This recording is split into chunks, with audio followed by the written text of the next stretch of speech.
тебя в своем куренье.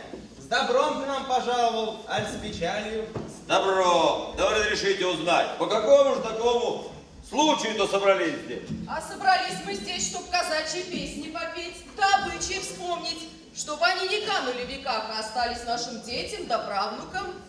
Ах, любо слова сердца моего, ведь от хорошей песни и на душе хорошо. Господин атаман, дозволь обратиться. Говори, малец. Прошение прими от нас, казачат. Читай, атаман, что там Слово мальцы требует. пишут. Давай. Прошение. Господин атаман, просим тебя провести смотрины, да посвятить нас, казачата. Хотим мы быть, как отцы наши и деды, защитниками и хранителями земли русской, Урала, батюшки. Ну что сказать, достойное прошение составили.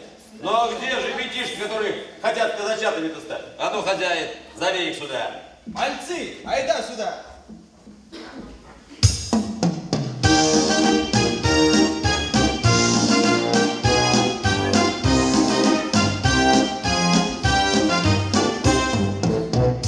А ну, мальцы, позовитесь, чих вы будете.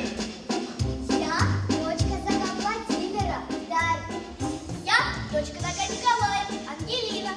Я дочка Зака Сергея, Виктория. Я сын казака Виктора, Андрей. Я сын казака Александра, Александр.